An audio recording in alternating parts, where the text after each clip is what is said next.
శ్రీ గురుభ్యో నమ శ్రీమాత్రే నమ హరిప్రియ భక్తి ఛానల్ ప్రేక్షకులందరికీ నమస్కారం. అందరికీ స్వాగతం. లక్ష్మీ కటాక్షం పొందాలి అని అంటే ఏం చెయ్యాలి? ఏంటి లక్ష్మి లక్ష్మి లక్ష్మి అంటే ప్రతి ఒక్కళ్ళు కూడా డబ్బులు డబ్బులు డబ్బులు డబ్బులు.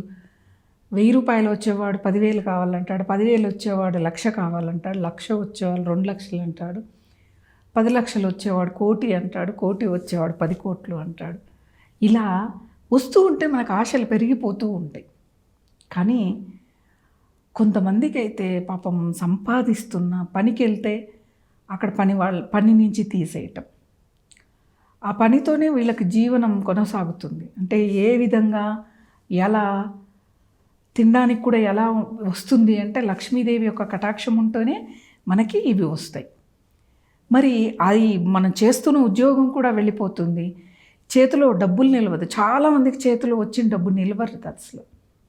అది లక్ష్మి యొక్క కటాక్షం లేకపోతేనే జరుగుతుంది అన్నమాట. అవును, మరి అమ్మవారిని ఏ విధంగా మనం నిలబెట్టుకోవాలనేది, సంపాదించుకుంటే దాన్ని ఎలా వినియోగించుకోవాలో కూడా తెలిసి ఉండాలి.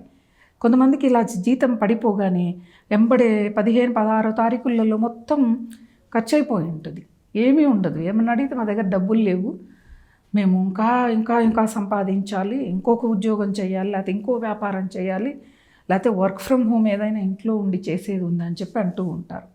అవునా? అది కాకుండా లక్ష్మీ కటాక్షం కలగాలంటే అండి, మన వంతుగా ఫైనాన్షియల్ మేనేజ్మెంట్ మనం చేయవలసిందే ఖచ్చితంగా. రోజుకు 100 సంపాదించేవాడు 80 ఖర్చు పెట్టాలి, 20 రూపాయలు సేవ్ చేయాలి. ఎంత అవుతుంది? నెలకు 600 సేవ్ చేసిన వాడు అవుతాడు. సంవత్సరానికి ఎంత అవుతుంది? అలా లెక్కేసుకోండి. 20 రూపాయలు ఏమవుతుందిలే, ఏమేం సేవ్ చేసాంలే అని మాత్రం అనుకోకండి. ఈ ఫైనాన్షియల్ మేనేజ్మెంట్ చేసుకుంటూ మీరు భగవంతుణ్ణి పట్టుకోవాలి, లక్ష్మీదేవిని ఎలా ఆరాధించాలో పట్టుకోవాలి. అయితే లక్ష్మీ కటాక్షం మనందరికీ కావాలి అని మీరు దృఢంగా అనుకుంటే కొన్ని నియమాలు అయితే తప్పకుండా పాటించాలి. మీరు నేను చెప్పబోయే ఈ మంత్రము 40 రోజుల పాటు రోజుకు 1000 సార్లు జపం చేయాలి. ప్రతిరోజు ఏ విధంగా ఆరాధన చేసుకోవాలి అంటే, ఒక శుక్రవారం రోజున మొదలు పెట్టుకోండి. ఈ శుక్రవారం రోజున ముందే ఇల్లంతా పరిశుభ్రంగా పెట్టుకోండి, పూజా మందిరం శుభ్రం చేసుకోండి, మీరు శుచి అవ్వాలి. మీరు కూడా ఉతికిన వస్త్రాలు ధరించి, అంటే స్నానం చేశాక ఉతికిన వస్త్రాలు ధరించి, అమ్మ రోజు 40 రోజులు అమ్మవారికి ప్రసాదం చేసి పెట్టాలా వద్దు. మీరు చిన్న బెల్లం ముక్క పెట్టినా చాలు, అరటిపండు పెట్టినా చాలు. ఈ మంత్రాన్ని 1000 సార్లు జపించాలి 40 రోజుల పాటు. తప్పకుండా అండి మీకు వచ్చిన డబ్బులు, మీకు వచ్చిన జీతము మీరు సేవ్ చేసుకోగలుగుతారు. అలాగే మీకు జీతం కూడా పెరిగే అవకాశం, వ్యాపారంలో అభివృద్ధి కూడా కనపడుతుంది. వ్యూహలక్ష్మి మంత్రం. అసలు ఈ మంత్రం మీకు, ఈ వ్యూహలక్ష్మి అనేది ఎక్కడ ఉంటుంది? ఒకసారి మీరు ఆ ఆలయానికి మీరు ప్రతి సంవత్సరం కూడా వెళ్తారు, ప్రతి ఒక్కళ్ళు. కొంతమంది 4-5 సార్లు వెళ్ళే వాళ్ళు కూడా ఉన్నారు సంవత్సరంలో. ఎక్కడికి అంటే, తిరుమల వెంకటేశ్వర స్వామి వక్షస్థలమందు ఎడమవైపు భాగంలో ఉన్న అమ్మవారు లక్ష్మీదేవిని వ్యూహలక్ష్మి అంటారు. వ్యూహలక్ష్మి అంటే, వ్యూహము అంటే ప్లాన్ అన్నమాట. ఒక ప్లాన్ వేసుకోవటం. ఈ అమ్మవారి యొక్క మంత్రం జపిస్తే ఏమవుతుంది, మనం ఏదైనా చేయబోయే పని అద్భుతంగా మనకు మంచి ఆలోచన వస్తుంది, దాన్ని మనం విజయవంతం చేసుకుంటాం, అంటే సక్సెస్ చేసుకుంటాం అన్నమాట. అలాంటిది ఈ వ్యూహలక్ష్మి. ఈ వ్యూహలక్ష్మి ఈ మంత్రాన్ని ఎవరైతే జపిస్తారో ఆ ఇంట్లో సకల సిద్ధులు కూడా సిద్ధిస్తాయి. ఇది తంత్ర పరిహారమేనండి, తంత్రపరంగా వచ్చే పరిహారమే మనకి. అంటే తంత్రము అంటే భయపడొద్దు. మంత్రం, యంత్రం, తంత్రం అన్నారు మనకిచ్చింది. మంత్రం అంటే ఒక నామాన్ని జపం చేయటం, తంత్రము అంటే ఇలాంటివి అన్నమాట. మనకు కావాల్సింది సంపాదించుకోవటం కోసం చేసే సాధన. అలాగే యంత్రము అంటే మనందరికీ తెలుసు, ఇంట్లో లక్ష్మీ యంత్రమను, లేకపోతే అష్టలక్ష్మి యంత్రమను, వాస్తు యంత్రమను, ఇలాంటివి అన్నమాట. అంటే ఆ యంత్రాల శక్తి మనల్ని ప్రభావితం చేస్తాయి. అలా మనకు మంత్రం, యంత్రం, తంత్రం మనకు అందించబడింది. అలా ఈ వ్యూహలక్ష్మి కూడా, అంటే వ్యూహాన్ని పన్నుతూ ఉంది కదా.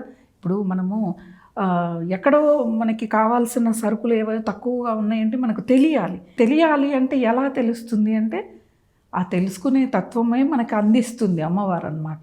కాబట్టి ఈ వ్యూహలక్ష్మి మంత్రాన్ని భక్తితో శ్రద్ధతో మీరు ప్రతిరోజు పాయసాలు పెట్టక్కర్లేదు, పాలతో పాయసం చేయాలన్నా అంటే కాదు. ప్రతిరోజు శుచిగా శుభ్రంగా పరిశుభ్రమైన వస్త్రాలు ధరించి స్నానం అవి చేశాక ఈ మంత్రాన్ని మీరు జపం చేయండి.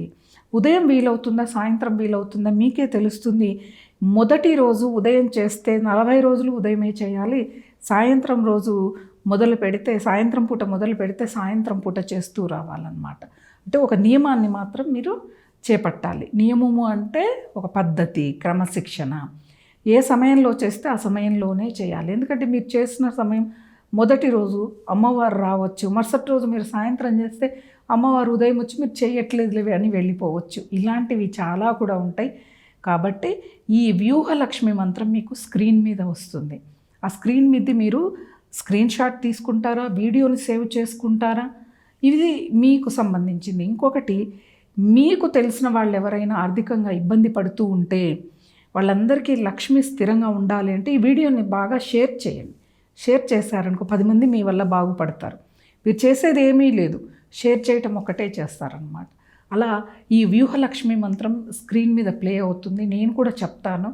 దాన్ని మీరు ప్రతిరోజు 1000 సార్లు జపిస్తే తప్పకుండా మీకు ఆ వ్యూహలక్ష్మి యొక్క అనుగ్రహం లభిస్తుంది. ఇప్పుడు ఆ మంత్రాన్ని చెప్తాను. ఓం శ్రీ ఓం నమః పరమలక్ష్మై విష్ణు వక్షస్థితాయై రమాయై ఆశ్రిత తారకాయై నమో వహ్నిజాయై నమః.